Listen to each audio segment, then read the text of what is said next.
دبستان دلی اور دبستان لکھنؤ کی جو نثری روایت ہے یا نثری مزاج ہے اس کو بھی سمجھنے کی ضرورت ہے، اور دونوں میں فرق ہے۔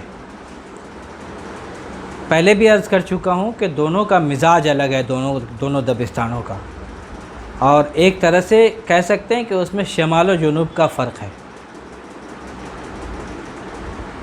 بار بار کہا گیا ہے کہ دلی کے مزاج میں ایک خاص قسم کی سادگی اور فطری پن ملے گا۔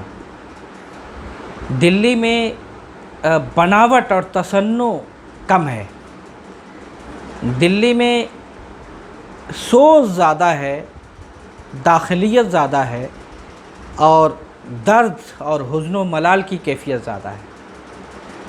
اس کی وجہ بھی ہے، یہ تاریخی مار جو پڑی ہے دلی پر، بار بار دلی جو اجڑی ہے اس کا اثر پڑا ہے، بار بار اس کو تباہ کیا گیا ہے، اس کی اینٹ سے اینٹ بجائی گئی ہے، قتل و غارت گری ہوئی ہے، تو ان سب کا اثر دلی پر پڑا ہے، دلی کے مزاج پر پڑا ہے، دلی کی شاعری اور دلی کی نثر پر مرتب ہوا ہے۔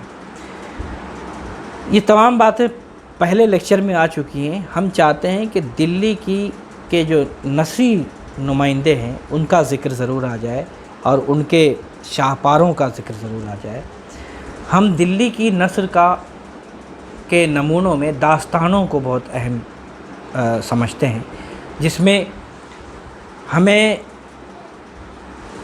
شاہ عالم بادشاہ ہیں، شاہ عالم ثانی، ان کی داستان عجائب القصص بہت اہم ہے، اور اسی طرح سے عیسوی خاں بہادر کی داستان بہرحال گرچہ یہ دلی میں نہیں لکھی گئی لیکن دبستان شمال ہی کا ادھر ہی کا ہے، اسی دبستان سے متاثرہ ہے، ہم اس کو اسی دبستان کا حصہ سمجھتے ہیں۔ وہ ہے قصہ مہر افروز و دلبر، اور گرچہ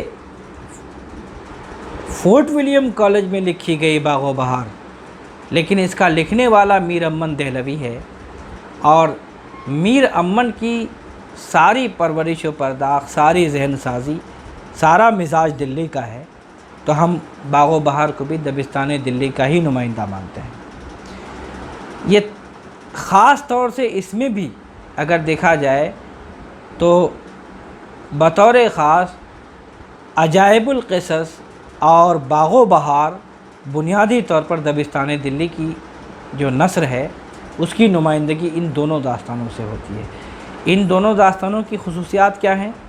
یہاں بیان میں سادگی اور سلاست ملے گی، یہاں پرپیچ مسجع مقفع اور مرصع جملے کم ملیں گے، طویل عبارت آرائیاں کم ملیں گی، سند گری کا رجحان کم ملے گا، اور کہنا چاہیے ایک طرح سے خامخواہ نثر میں ایک بناوٹ اور تصنع کی کیفیت کم ملے گی، ایک عجیب روانی ہے، ایک عجیب سادگی ہے، اور کہنا چاہیے داستان کہیں نہ کہیں ایک فطری رنگ میں آگے بڑھ رہی ہے، اور اس کی زبان میں کہیں نہ کہیں صراحت ہے، وضاحت ہے، ایک ایسی نثر جو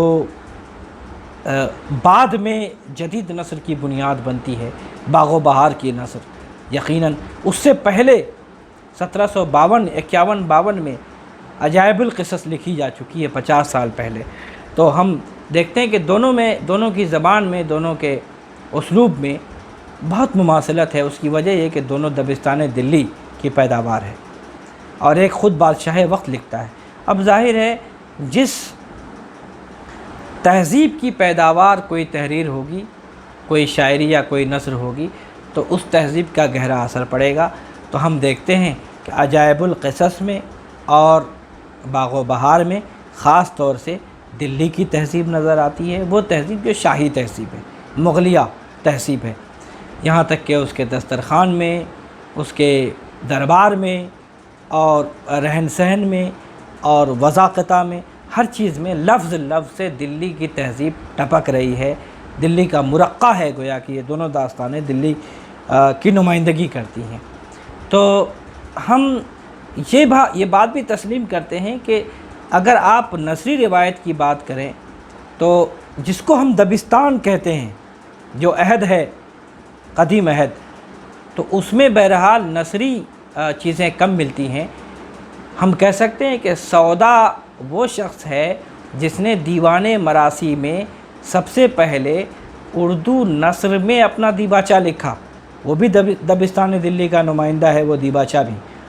تو اس نثر کو ہم کہنا چاہیے کہ نظر انداز نہیں کر سکتے، وہ ہماری دلی کی دبستان دلی کا اہم نمائندہ ہے۔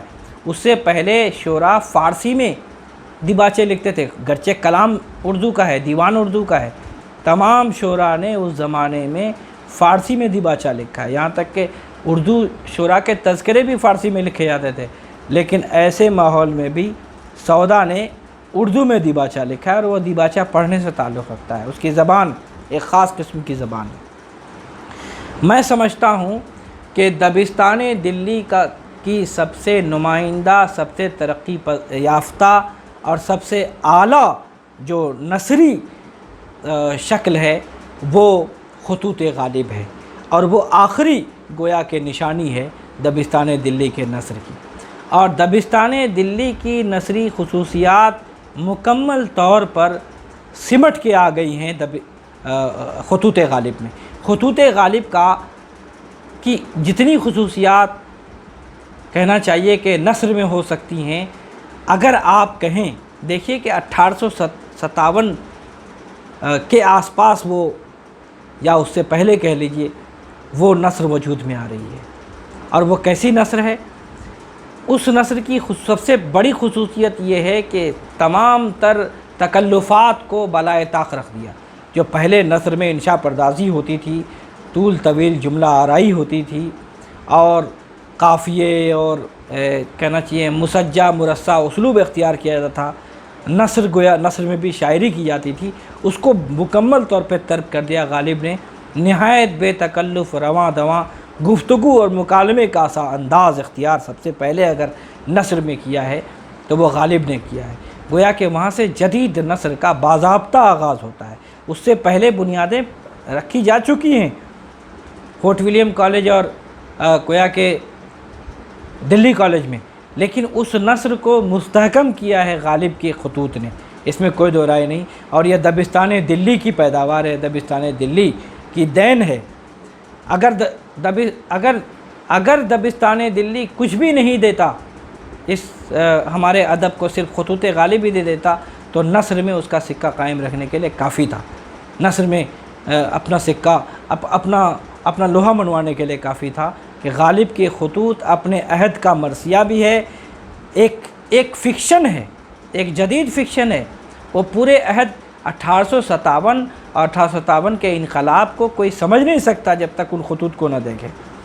اور جس طرح جیتا جاگتا نمونہ ہے ہماری نثر کا، یا کہہ لیجئے کہ جس طرح کہنا چاہیے وہ تمام روایت پرستی کی تمام حدوں کو توڑ دیتا ہے غالب کے خطوط میں، جس طرح کی چیزیں پیدا ہوئی ہیں، جو کیفیت پیدا ہوئی ہے، تو وہ ہمیں پہلی بار ایسا محسوس ہوتا ہے۔ شاید انہی معنوں میں انتظار حسین نے غالب کے بارے میں کہا تھا کہ غالب ہمارا پہلا ناول نگار ہے۔ ہمارے پورے ناول میں ہوتا کیا ہے؟ پورے عہد کی زندگی کو، جیتی جاگتی زندگی کو، چلتی پھرتی زندگی کو سمیٹ دینا، یہی کام غالب نے بھی کیا ہے اپنے خطوط میں۔ بہرحال تو ہم دبستان دلی کی نثر کی خصوصیات کو اس طور پر سمجھ سکتے ہیں کہ اس میں سادگی ہے، سوز ہے، سلاست ہے، بے تکلفی ہے، اور کسی طرح کی قافیہ پیمائی اور انشاء پردازی کا وہ نمونہ جو پرتکلف ہوتا ہے، پرتصنع ہوتا ہے، وہ بہت کم ہمیں ملتا ہے دبستان دلی کی نثر میں۔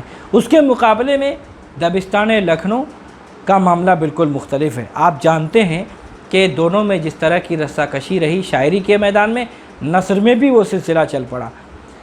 چنانچہ آپ جانتے ہیں کہ باغ و بہار کے مقابلے میں فسانہ عجائب لکھا جا رہا ہے اور اس نثر کا مذاق اڑایا جا رہا ہے۔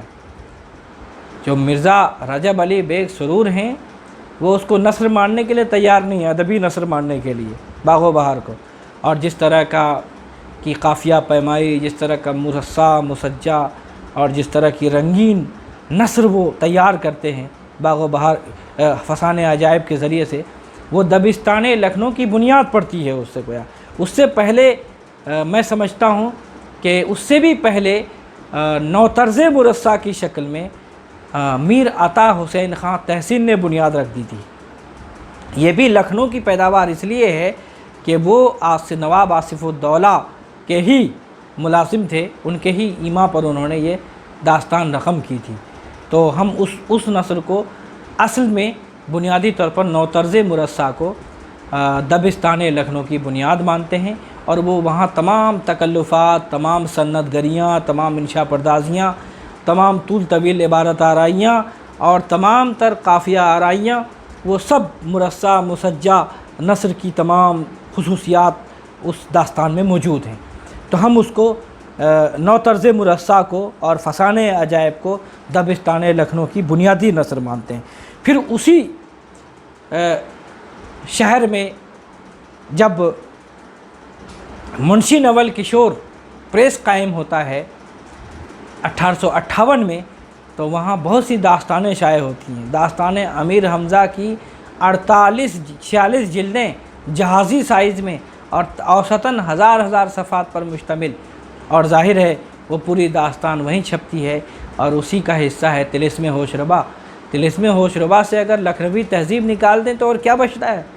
پوری لکھنوی تہذیب کو اس میں سمیٹ کر رکھ دیا گیا ہے۔ وہی پرتکلف اور پرتصنع پرشکوہ تہذیب، وہی رعنائیاں، وہی خوشحالیاں، وہی میلے ٹھیلے، وہی جشن آرائیاں، وہی طرب اور مجرے کا ماحول، وہ تمام چیزیں اس میں سمٹ کر آ گئی ہیں۔ آپ بعد میں بھی دیکھیں شرر لکھنوی، عبدالحلیم شرر کے ناولوں میں تو آپ دبستان لکھنؤ کی نمائندہ نثر کہہ سکتے ہیں۔ ان کے جتنے ناول ہیں، فردوس بری اس کی اعلیٰ ترین مثال ہے، گذشتہ لکھنؤ، ملک عبدالعزیز ورجینہ، اور رتن ناتھ شرشار آخری آدمی ہے کہنا چاہیے اس تہذیب کا نوحہ گر ہے جس نے فسانہ عجائب، فسانہ آزاد جیسا داستان نما ناول کہنا چاہیے، ایک عجیب ناول لکھا جس نے پورے لکھنؤ کے زوال آمادہ لکھنؤ کی پوری تہذیب کو نیچے سمیٹ کے رکھ دیا۔ اور امانت لکھنوی نے اندر سبھا کے ذریعے جو تجربہ کیا ڈرامے میں، وہ بھی لکھنوی تہذیب کا ہی نمائندہ نثر ہے۔ مجالس رنگی، سعادت یار خان رنگی کی مجلسوں کی روداد ہے جو خود انہوں نے تحریر کی ہے، اور رانی کیتکی کی کہانی جو انشاء اللہ خان انشاء کی تحریر ہے، مختصر داستان ہے۔ دریائے لطافت، سلک گوہر، اب دیکھیے یہ لکھنؤ میں ہی لکھا جا سکتا تھا۔ سلک گوہر کیا ہے؟